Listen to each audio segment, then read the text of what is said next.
പേര് Alvin Rafale. ഞാൻ തൊടുപുഴയിൽ നിന്ന് വരുന്നു. 2013 ഞാൻ ബിടെക് പാസ്സായത്. പാസ്സായി കഴിഞ്ഞിട്ട് ഞാൻ കുറേ ടെസ്റ്റുകൾ എഴുതി, ഗവൺമെൻറ് ടെസ്റ്റുകൾ കുറേ എഴുതി നോക്കി. SSC എഴുതി, PSC എഴുതി, ബാങ്ക്, അത് ഒന്നും രക്ഷയില്ലാണ്ട് വന്നപ്പോൾ എനിക്ക് തന്നെ മനസ്സിലായി ഞാൻ ഒത്തിരി പുറകോട്ടാണ്. കോമ്പറ്റീഷൻ പരീക്ഷകൾ എഴുതി പാസ്സാവില്ല എന്ന് മനസ്സിലായി. അപ്പോൾ ഞാൻ ബാങ്ക് കോച്ചിങ്ങിന് പഠിക്കാൻ കൊല്ലത്ത് പോയി. അവിടെ നിന്നൊരു 8 മാസത്തിൽ കൂടുതൽ പഠിച്ചു. എന്നിട്ടും ജോലി അവിടെ എൻ്റെ കൂടെയുള്ളവർക്ക് എല്ലാവർക്കും കിട്ടി, എനിക്കും കിട്ടിയിരുന്നില്ല. അപ്പോൾ മനസ്സിലായി ഇത് പഠിച്ചിട്ടും കാര്യമില്ല, എനിക്ക് അതിനുള്ളൊരു കപ്പാസിറ്റി ഇല്ല എന്ന് ഞാൻ അവിടെ വെച്ച് മനസ്സിലാക്കി.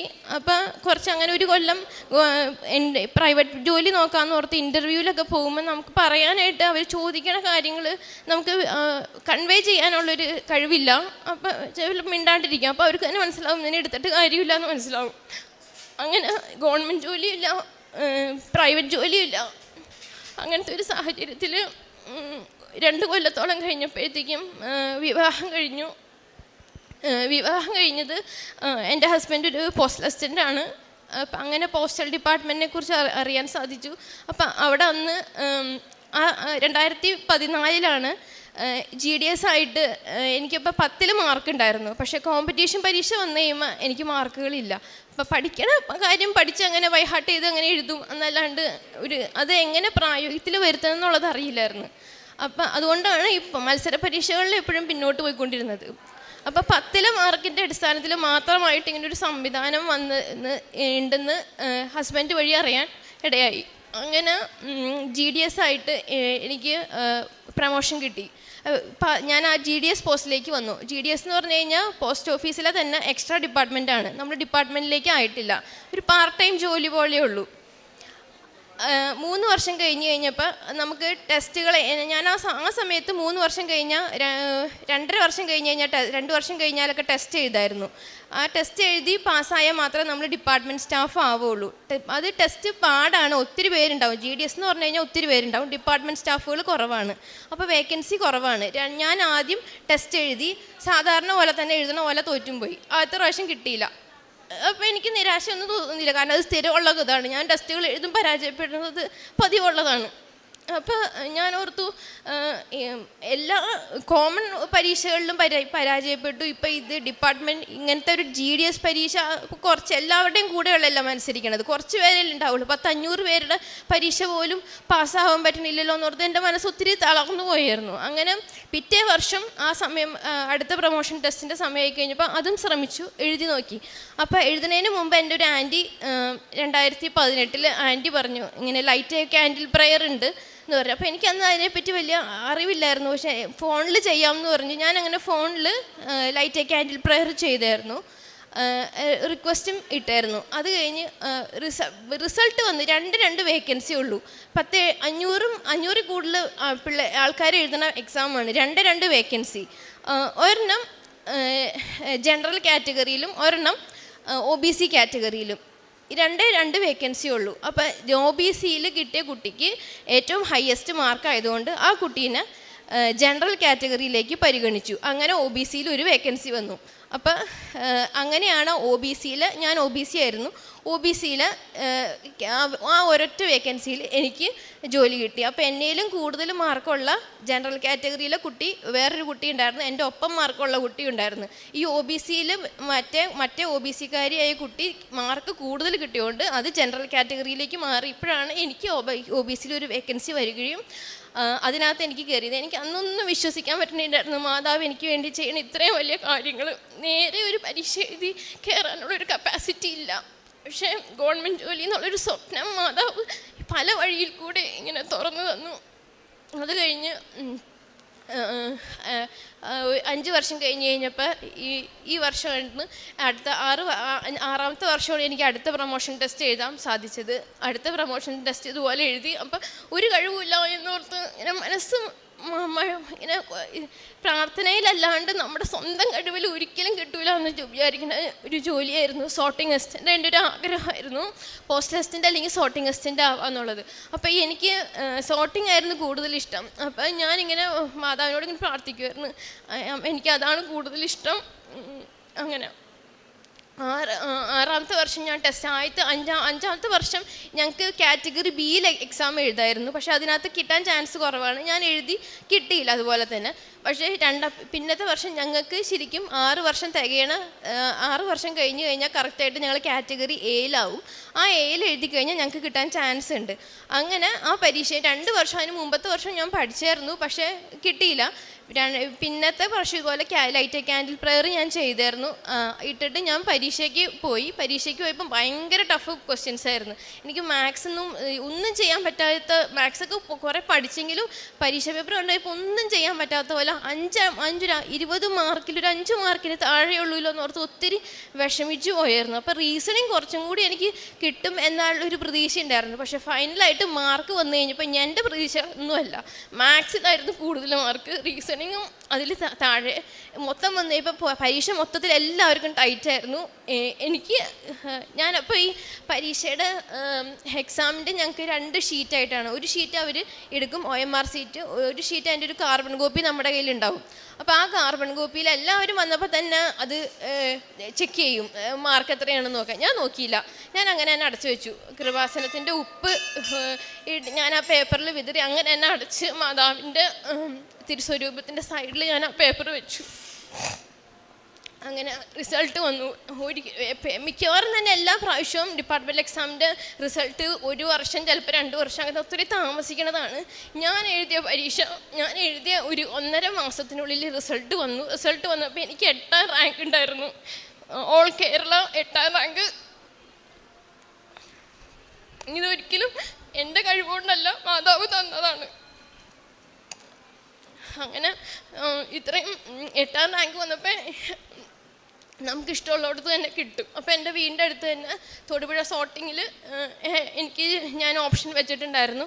തൊടുപുഴ സോർട്ടിങ്ങിൽ തന്നെ എനിക്ക് അപ്പോയിൻമെൻറ്റ് അവിടെ തന്നെ, വീടിൻ്റെ ഒരു 5 മിനിറ്റ് മുമ്പ് ഇറങ്ങിയാൽ മാത്രം മതി. എനിക്ക് വീടിൻ്റെ അടുത്ത് തന്നെ അങ്ങനെ തൊടുപുഴ സോർട്ടിങ്ങിൽ സോർട്ടിങ് അസിസ്റ്റൻ്റായിട്ട് ജോലി ലഭിച്ചു.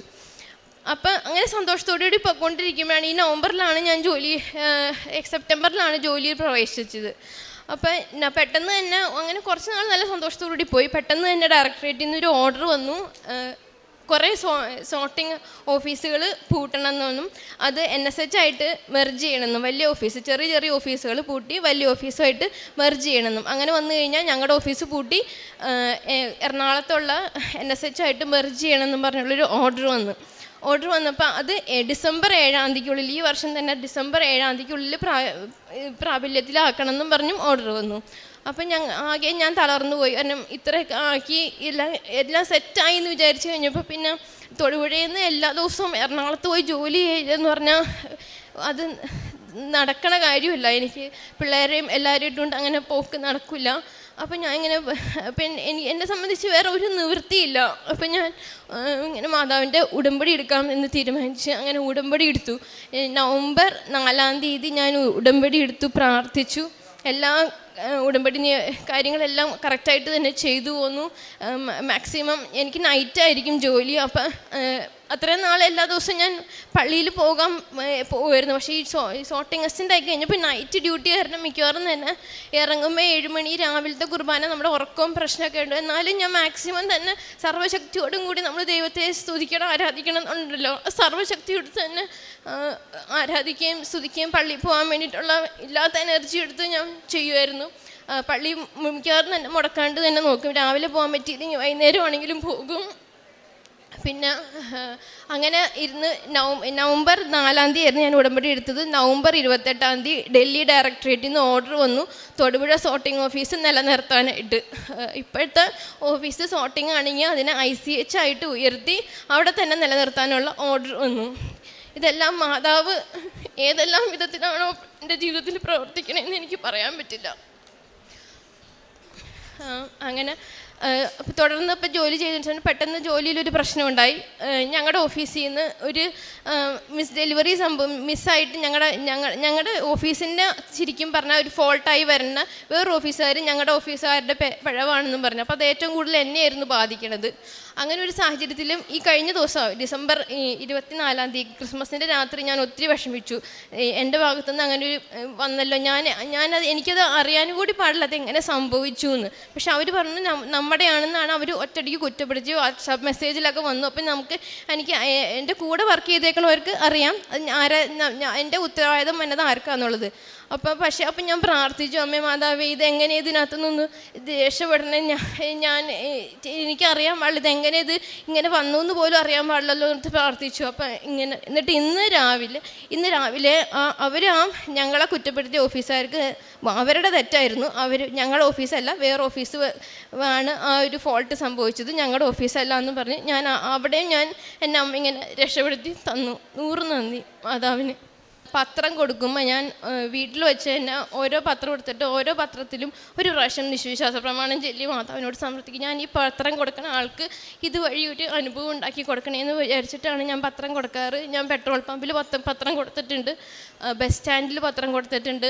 പിന്നെ ഒരു ദിവസം ഇങ്ങനെ ഭക്ഷണം ഉണ്ടാക്കി കൊടുക്കണമെന്നൊരു ആഗ്രഹം ഉണ്ടായിരുന്നു, പക്ഷെ അതെങ്ങനെ ചെയ്യുന്നുള്ളത് എനിക്ക് അറിഞ്ഞുകൂടായിരുന്നു. അപ്പോൾ ഒരു ദിവസം ഞാനിങ്ങനെ പ്രാർത്ഥിച്ചു, അമ്മ എനിക്ക് അത് മാത്രം ചെയ്യാൻ പറ്റണില്ലല്ലോ എന്ന് പറഞ്ഞപ്പോൾ അന്ന് എനിക്ക് ഡ്യൂട്ടി ഓഫായിരുന്നു. അന്ന് ഉച്ചയ്ക്ക് ഞങ്ങളുടെ വീട്ടിൽ നല്ല ഭക്ഷണം ഉണ്ടായിരുന്നു. അന്ന് ഉച്ചയ്ക്ക് ഒരു ചേച്ചി വന്നിട്ട് ഞാൻ പ്രാർത്ഥിച്ചു. അന്ന് രാവിലെ പ്രതിഷേധ പ്രാർത്ഥനയുടെ കൂടെ ഞാൻ ഇതിങ്ങനെ മനസ്സിലൊരു സങ്കടമായിട്ട് ഇങ്ങനെ മാതാവിനോട് പറഞ്ഞു.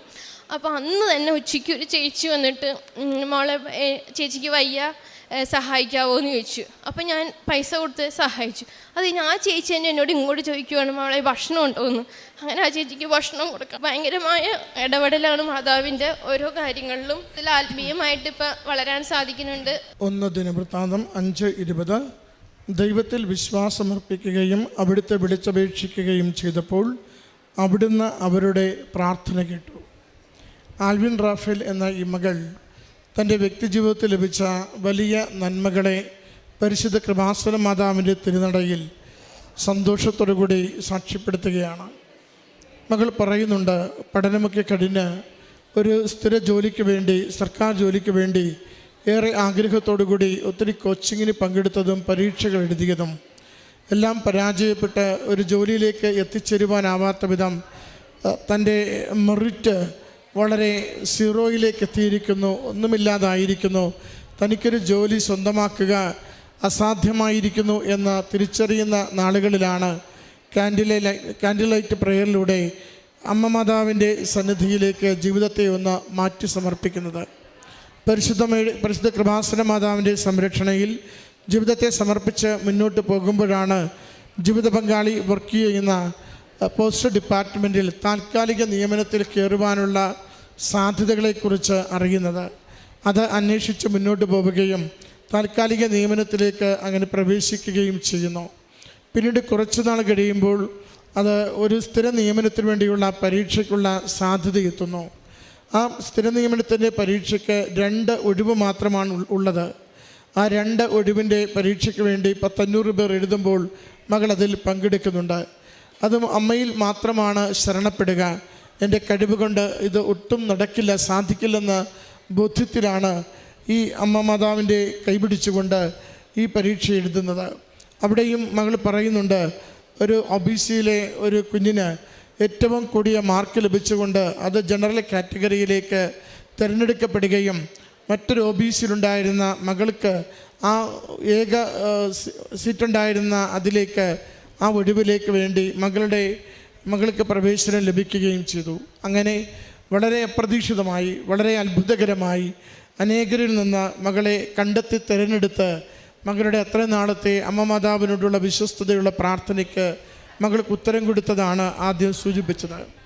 വീണ്ടും മകൾ പറയുന്നുണ്ട്, 6 വർഷം കഴിയുമ്പോൾ നടന്ന പ്രൊമോഷൻ ടെസ്റ്റിലും ഇതുപോലെ തന്നെ അത്ഭുതകരമായ അമ്മ മാതാവിൻ്റെ ഇടപെടൽ മകൾക്ക് അനുഭവപ്പെട്ടത്. ആ പരീക്ഷ എഴുതുന്ന സമയത്തും ഒത്തിരി പേർ എഴുതുന്നുണ്ട്, വളരെ കുറഞ്ഞ ഒഴിവുകൾ മാത്രമേ ഉള്ളൂ, എങ്കിലും തൻ്റെ കഴിവ് വളരെ പരിമിതമാണ്, ഒന്നുമില്ല, കഴിവ് കൊണ്ട് ഇത് എഴുതി ജയിക്കുക സാധ്യവുമല്ലെന്ന് മകൾ തിരിച്ചറിയുന്നുണ്ട്. അച്ഛനെന്നും ധ്യാനത്തിൽ സൂചിപ്പിക്കുന്നത് പോലെ not by merit but by grace എന്ന് ദൈവകൃപയിൽ മാത്രം ആശ്രയിച്ചുകൊണ്ട് എഴുതുന്ന പരീക്ഷയിൽ 8ാം റാങ്കോടുകൂടി ഏറ്റവും ഉന്നതമായ വിജയം മകൾ നേടുന്നു. തൊട്ടടുത്തുള്ള പോസ്റ്റൽ സോർട്ടിംഗ് ഓഫീസിൽ തന്നെ മകൾക്ക് അത് ജോലി ശരിയാവുകയും ചെയ്യുന്നു. അപ്പോഴാണ് പുതിയ പ്രതിസന്ധി മകൾ കാണുന്നത്.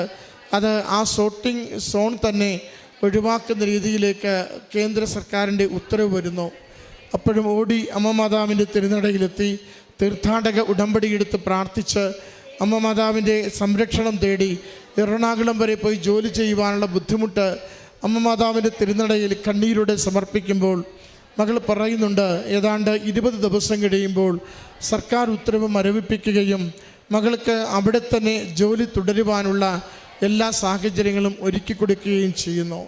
നമ്മൾ ഒരു ലിങ്കേജിലാകുമ്പോൾ മാതാവിൻ്റെ ചാനലിലേക്ക് നമ്മൾ വളരെ നന്നായി ട്യൂൺ ചെയ്ത് കഴിയുമ്പോൾ നാം പോകുന്ന വഴികളിലൊക്കെയും നമുക്ക് വേണ്ടത് ഒരുക്കി തന്നുകൊണ്ട് എല്ലാ പ്രതിബന്ധങ്ങളെയും തടസ്സങ്ങളെയും പ്രശ്നങ്ങളെയും അമ്മ മാതാവ് മാറ്റുകയും കൂടുതൽ നമ്മളെ ശക്തിപ്പെടുത്തിയും സമാധാനപ്പെടുത്തിയും സുരക്ഷിതമാക്കി നമ്മുടെ ജീവിതത്തെ നയിക്കുന്ന അമ്മയുടെ സവിശേഷമായ സംരക്ഷണത്തിൻ്റെ അടയാളമാണ് മകളുടെ ഈ സാക്ഷ്യം.